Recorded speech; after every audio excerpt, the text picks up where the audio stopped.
Hey folks, in case you couldn't tell, you probably could, GameBabble Live is on a kind of indefinite hiatus.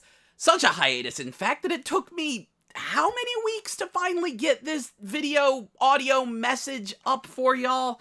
Jeez, I'm sorry. In case you couldn't tell, I kind of foreshadowed this in the past couple episodes. Life has gotten very busy for me. I am currently going to school to train to be a lab tech, lab assistant in life science laboratories, biotech stuff. That's going pretty well, but that means that I have to wake up at like 7 a.m. to get to class at 8 a.m., and I am not a morning person, and I just got a job working in a tropical fish hatchery at a chemical company. It's a long and convoluted story and probably involves things I'm not supposed to blab about.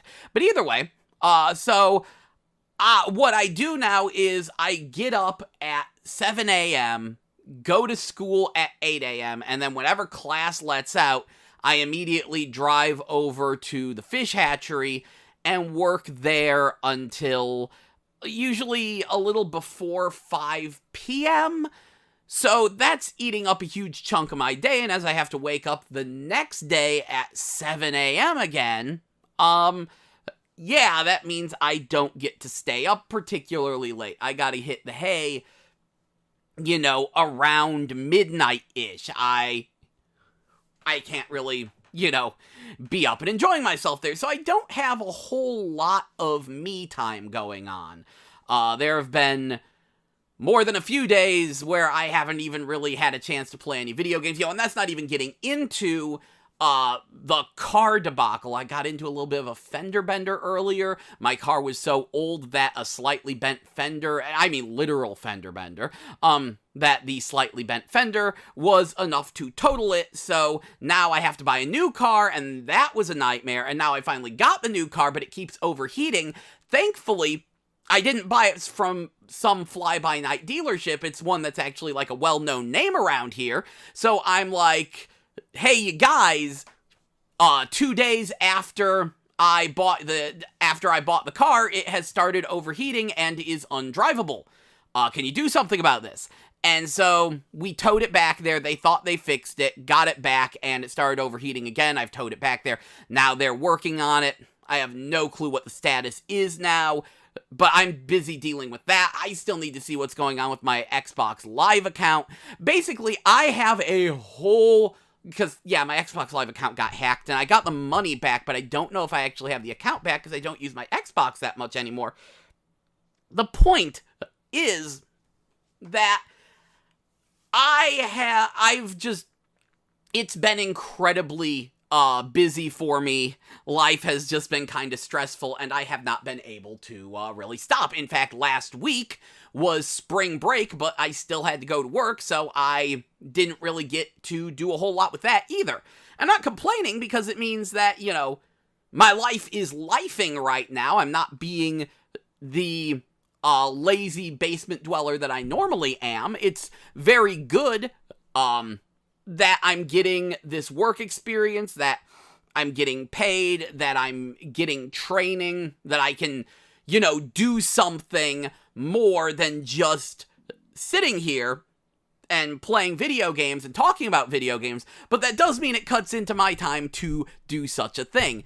In the off chance I find a minute, I would love to sit down and just record maybe something podcast style to throw up on the GameBabble Live page and stuff. So if I find a minute to do that, I will, but considering I've barely had time to record this video telling you that GameBabble Live is on hiatus, things aren't looking the greatest. Now, having said that, got a good relationship with the station. If life ever clears back up, I'm sure I can ask them to let me do GameBabble Live again. And most of you all listen online, so I could just do podcasts if I had the time. Problem is, I really don't have the time. So that's where I'm at. I'm overwhelmingly busy. It's important for me to point out that I have never made a single penny off of GameBabble. At all, ever. And that's because, well, it's hard to monetize this kind of thing. You know, if you are thinking of being a YouTuber as a career, I'm gonna tell you something right now, it's not sustainable. It is incredibly hard to get a viewer base. Yo, I've been at this for like 10 years now. It's incredibly hard to get a viewer base. It's incredibly hard to keep up doing things, and then you have to deal with the fact that the rules keep changing. Yo, you never know when YouTube will allow some jagoff to copyright strike your work. You never know when your videos are going to get pulled for some bizarre reason or demonetized for any number of reasons. They keep adding restriction after restriction after restriction. I watch a lot of people on YouTube, of course. It's pretty much the new television for a lot of people. And it's almost embarrassing seeing how many of them are just struggling to deal with YouTube's YouTubeosity. You know, all the time I hear people going, oh, I can't say that word, my video's gonna get demonetized. Oh, I have to censor that, my video's gonna get demonetized. It gets kind of embarrassing sometimes when, I saw Stop Skeletons from Fighting did a video with side-by-side comparisons of some censored violence, but they had to censor the uncensored violence so you couldn't see the uncensored violence, making it so that way you couldn't tell what was censored. This is the situation we're in, people. And that's what happens if you want to try to actually make money and be a YouTube partner, and it's just not something that's going to work out for me. I've already, you know, run afoul of, oh geez, what's the name of that stupid company? ShowPro. If you try to do anything Pokemon related, you run afoul of ShowPro. I have no clue how I'm going to do the episode I want to do. But either way, that's where we're at. That's why I haven't tried to monetize GameBabble, because for me, it's better to just not even worry about if I'm going to get paid for any of this and just do what I want, when I want to, when I have a minute.